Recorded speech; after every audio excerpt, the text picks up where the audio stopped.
Assalamualaikum warahmatullahi wabarakatuh. Selamat pagi anak-anak kelas 9. Bagaimana kabarnya? Bertemu kembali dengan Ayah di materi ekonomi. Kali ini kita akan membahas bab terbentuknya harga pasar. Sebelum belajar, mari kita berdoa agar apa yang kita pelajari dapat bermanfaat nantinya. Dan tetap patuhi protokol kesehatan. Keluar rumah tetap pakai masker, sampai rumah tetap cuci tangan dan pakai sabun, kemudian jaga jaraknya dan hindari gerombolan banyak orang, jangan berkerumun di orang banyak. Nah, pada sub tema kali ini kita akan mempelajari tentang pasar, tentang peranannya, bentuk-bentuknya, terus ada pasar persaingan sempurna, ada pasar persaingan tidak sempurna, dan proses terbentuknya harga pasar. Kita mulai dari pasar. Pengertian pasar yaitu proses bertemunya penjual dengan pembeli, baik secara langsung maupun tidak langsung, untuk bertransaksi barang atau jasa, dan menetapkan harga keseimbangan yang sesuai dengan penawaran dan permintaan. Jadi, pengertiannya itu ada penjual, ada pembeli, mereka bertemu, entah bertemunya langsung atau tidak langsung. Nah, bertemu itu untuk bertransaksi atau berjual beli barang dan jasa, dan terciptalah harga. Jadi di sana ada kesepakatan harga tawar-menawar. Nah, itu namanya pasar. Terus peranannya. Peranan pasar ada dua. Yang pertama bagi penjual atau produsen, yaitu untuk menyalurkan hasil produksi. Terus untuk mengenalkan produk-produk yang mereka buat dan untuk melakukan promosi. Terus ada sarana untuk mengetahui barang yang dibutuhkan oleh pembeli atau konsumen, dan pembentuk harga. Itu untuk penjual. Sedangkan peranan bagi pemerintah yaitu untuk penggerak roda perekonomian. Jadi negara ini butuh penggerak atau butuh pasar untuk roda perekonomian, dan untuk melindungi konsumen maupun produsen. Dan yang ketiga, dengan adanya pasar nanti kita bisa tahu harga-harga yang ditetapkan oleh pemerintah untuk menetapkan kebijakan harga, seperti harga eceran tertinggi. Harga eceran tertinggi ini disingkat HET, dan harga dasar. Jadi misalkan harga cabai turun atau harga beras yang naik, itu nanti pemerintah yang menetapkan. Nah, makanya pemerintah butuh pasar. Nah, itu peranannya. Kemudian kita ke bentuk-bentuk dari pasar. Bentuk pasar, kalau menurut terjadinya ada dua, pasar tradisional dan pasar modern. Nah, kalau pasar tradisional itu kayak di pasar Genteng Wetan contohnya, atau di pasar Genteng Kulon juga ada. Di sini pembeli dilayani langsung oleh penjual, jadi memungkinkan terjadi tawar-menawar. Jadi kita bisa menawar harga, misalkan kita membeli sayuran, terus penjual minta harga 10.000, tapi kita tawar dengan harga 5.000 sampai kesepakatan harga. Itu namanya pasar tradisional. Kalau pasar modern, ini pelayanannya dilakukan mandiri dan dilayani oleh pramuniaga. Jadi kayak di Indomaret, Alfamaret, di KDS, kayak gitu. Jadi kita tidak bisa menawar harga. Harganya sudah tertera di situ. Nah, pramuniaga ini hanya bertugas mengawasi, atau kalau kita bertanya sesuatu maka dia bisa melayani apa yang kita butuhkan. Hanya saja pelayanannya dilakukan secara mandiri. Kita sendiri yang melayani diri sendiri. Kemudian kalau bentuk menurut waktu terjadinya, ini ada pasar harian, ada pasar mingguan. Nah, biasanya di beberapa kecamatan mereka mengadakan pasar di hari Minggu atau di hari Rabu. Nah, kayak gitu. Ada juga pasar bulanan. Ada juga pasar tahunan, pasar rakyat, dan kontemporer. Ini sesuai dengan acara-acara yang diselenggarakan di beberapa daerah. Di macam-macam menurut waktu terjadinya. Terus, kalau bentuk menurut fisiknya itu ada satu pasar konkret, dua pasar abstrak.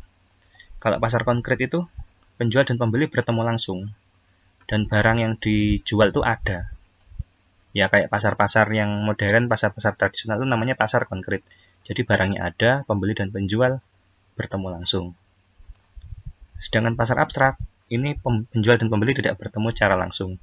Jadi bisa melalui online.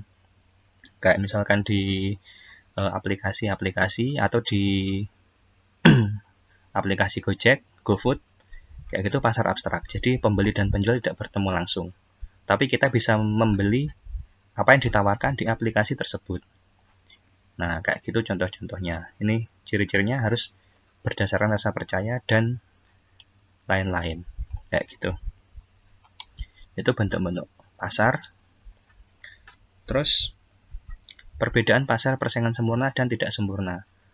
Kalau pasar persaingan sempurna, itu bentuk interaksi antara permintaan dan penawaran, di mana jumlah pembeli dan penjual sedemikian rupa banyak tak terbatas.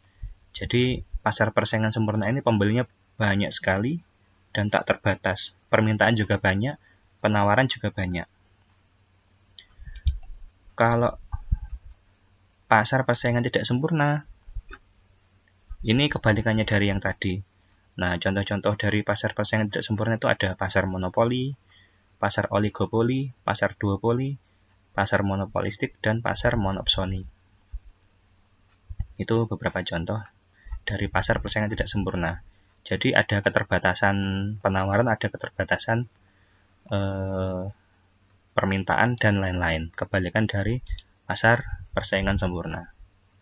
Kemudian setelah pasar persaingan tidak sempurna, kita masuk ke proses terbentuknya harga pasar. Nah, secara praktik, adanya proses tawar-menawar antar penjual dan pembeli di suatu pasar. Jadi ada praktek tawar-menawar dan harga disetujui oleh kedua belah pihak. Sehingga harga pasar disebut harga objektif. Jadi pembeli menawar harga ke penjual, penjualnya sepakat. Sampai sepakat harga, nah itu akan terbentuk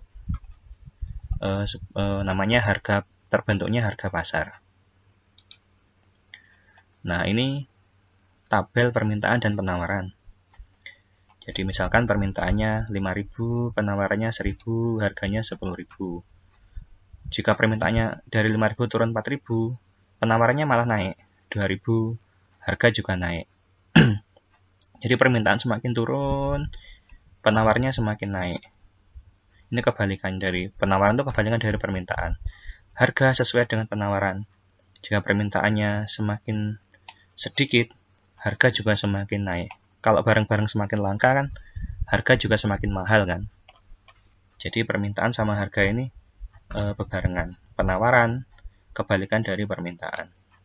Nah, apabila harga tertentu jumlah permintaan dan penawaran sama, harga pasar disebut harga keseimbangan. Nah, bila sama, itu disebut harga keseimbangan. Misalkan harga 30.000. Nah, di nomor 3 ini. Yang terjadi pada saat jumlah permintaan dan penawaran sama. Jadi, saat permintaan 3.000, penawaran juga 3.000, maka akan sama kan ini. Itu dapat disimpulkan bahwa harga permintaan dan penawaran namanya harga keseimbangan karena sama jumlahnya, beda dengan yang lain. Terus, kalau dilihat dari grafik permintaan dan penawaran, nah ini dalam kurva permintaan dan penawaran, bila kita gabungkan, akan didapatkan titik potong antara kurva permintaan dan kurva penawaran. Titik itulah yang ditunjukkan harga pasar dan harga keseimbangan. Nah, yang misalkan ini titik permintaannya, jadi dari 1.000, 2.000, 3.000, 4.000, dan seterusnya, sedangkan penawarannya turun. 50.000, 40.000, 30.000, oh harganya turun. Nah, di sini ketemu titik potong. Nah, di sini tuh namanya E, dilambangkan E, atau equilibrium price, harga keseimbangan, karena jumlahnya akan sama. Nah, di sini 3.000, nanti penawaran juga 3.000, harga 30.000 seperti tabel yang tadi. Itu grafik permintaan dan penawaran. Jadi kebalikannya ya, kalau permintaannya naik, penawarannya turun, harga juga menyesuaikan. Seperti di grafik ini tadi. Nah, Sekian dari Ayah, dan hanya itu saja yang dapat kita pelajari pada hari ini. Kita telah belajar tentang pasar, tentang bentuk-bentuknya, tentang peranannya, terus perbedaan pasar sempurna dan pasar tidak sempurna, dan terbentuk harga pasar.